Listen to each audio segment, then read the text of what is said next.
il y a plusieurs difficultés. Il y a notamment la mémorisation en premier. Ce sont des enfants qui ont du mal à automatiser au niveau de l'apprentissage, automatiser le geste de l'écriture, automatiser au niveau du calcul, automatiser la lecture. Et donc ils se retrouvent confrontés à de la double tâche et on a des enfants qui travaillent et qui ont du mal à passer aussi au niveau de la mémoire à long terme. Donc pour moi, les troubles de la mémoire sont très importants. Et on va retrouver au niveau des difficultés, de difficultés dans le temps. On a des enfants qui ne savent pas se repérer dans la journée. Ce qu'on est le matin, ce qu'on est l'après-midi, dans la semaine, les mois de l'année, les saisons. Des difficultés de repérage dans l'espace. Donc au niveau de la feuille, du cartable, quel cahier est-ce qu'on va ouvrir, où est-ce que j'écris. On a des enfants qui vont pas se coller à la marge, qui vont sauter des pages, qui vont repartir en arrière. Et donc ça c'est... et pour aller plus loin, au niveau de la pose des calculs en mathématiques, repérage dans l'espace, typiquement, il va falloir savoir aligner les unités avec les dizaines. Donc si on n'a pas le repérage dans l'espace, ça devient vite compliqué. En géographie, la lecture des cartes va être difficile au niveau du nord, du sud, est et ouest. Donc pour tout ce qui est l'espace, on va avoir plein de choses. Mais au-delà, on a les problèmes de droite, de gauche, on a des difficultés sur eux, pour mettre la chaussure droite sur le pied droit, des difficultés pour mettre les vêtements, voilà. On a des enfants qui peuvent être... qui sont 10, qui peuvent être maladroits, c'est-à-dire que d'un point de vue médical, ils ne sont pas à 2 déviations standards, c'est-à-dire que par rapport à l'âge normal d'un enfant scolarisé du même âge, il y a un écart plutôt inférieur, plutôt à -1, c'est-à-dire qu'on va avoir des enfants maladroits.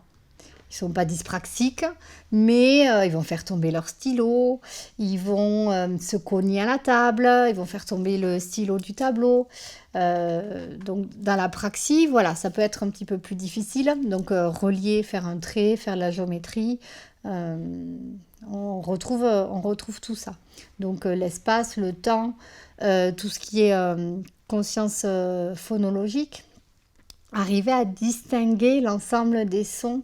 Donc ça, on va le retrouver dans les dictées, ou par rapport à l'orthographe, par rapport au suivi d'un dialogue, de quelqu'un qui parle. Ça demande plus de concentration à un enfant ou un adulte pour suivre quelqu'un qui articule mal et qui parle trop vite, alors qu'il entend bien.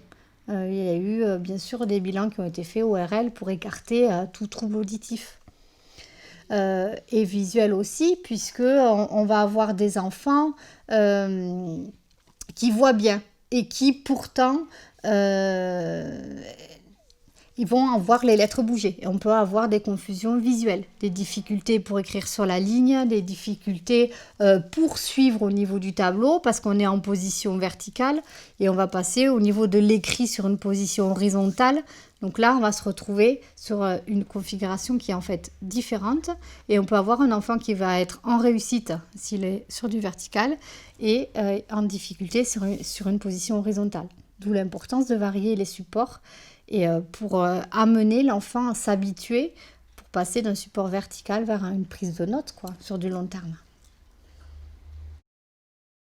Ce sont des enfants qui ont des difficultés au niveau des mémoires. Pas, tous n'ont pas les mêmes, mais des difficultés au niveau de la mémoire immédiate, de la mémoire de travail et des mémoires transitoires et pour passer sur de la mémoire à long terme. Donc voilà. Et donc effectivement, il y a une répétition.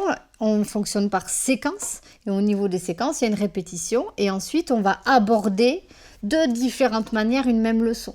Donc une même leçon va être vue chantée. Puis après, on va la voir avec des supports pictogrammes. Puis après, on va relier. Puis on va passer par l'écrit. Donc tout ce qui est visuel, ça va être pictogramme. Ça va être la couleur, le sens sur la couleur, quelque chose qui est épuré. La mémoire auditive, on va avoir le rythme, les chansons. Tous les cours sont sur support MP3. Donc les enfants, s'ils ont des difficultés de lire, pour lire, excusez-moi, ils vont pas annoncer pour pouvoir, au niveau de la lecture, ils peuvent pas apprendre un texte qui est mal lu.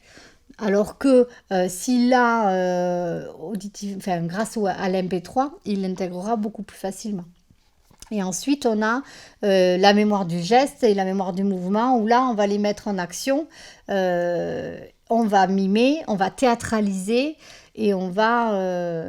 voilà. Et certains, on voit vraiment qu'ils se servent des gestes de Borel-Mézoni. Donc, on va avoir accès à la mémoire gestuelle. Et on va voir que certains enfants vont se rappeler de l'orthographe des mots grâce aux gestes. Le fait d'appuyer le geste, c'est l'enfant qui va faire l'effort d'aller chercher la lettre correspondante. On ne lui souffle pas la réponse et donc on est sur une mémoire gestuelle. On va chanter, on va épeler, on va avoir un rythme. En travaillant sur le rythme, on est sur la mémoire musicale. Et donc on a certains enfants, sur une leçon en particulier, on va fredonner un air et grâce à la musique, la leçon va suivre. Et notamment tout ce qui est mots blancs, comme le dit Ronald Davis, tout ce qui n'a pas d'image, tout ce qui n'a pas de sens pour les enfants dyslexiques, donc les déterminants, les adverbes, tous ces mots qui n'ont pas d'image, qui ne sont pas visuels, ça va être très difficile pour eux de se les approprier. Donc il faut vraiment s'appuyer sur des mémoires qu'ils ont.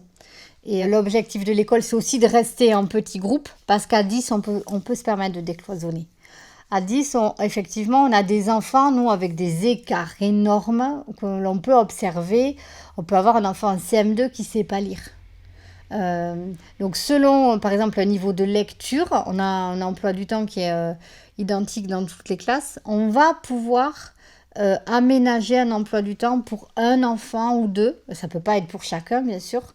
Et ça n'est possible que parce qu'il y a un vrai travail d'équipe chaque semaine avec l'équipe enseignante sur l'ensemble des enfants. Il faut savoir où est-ce qu'ils en sont. Et on va pouvoir avoir un enfant sur un niveau en mathématiques et sur un autre niveau en français. Donc effectivement, il va changer de classe.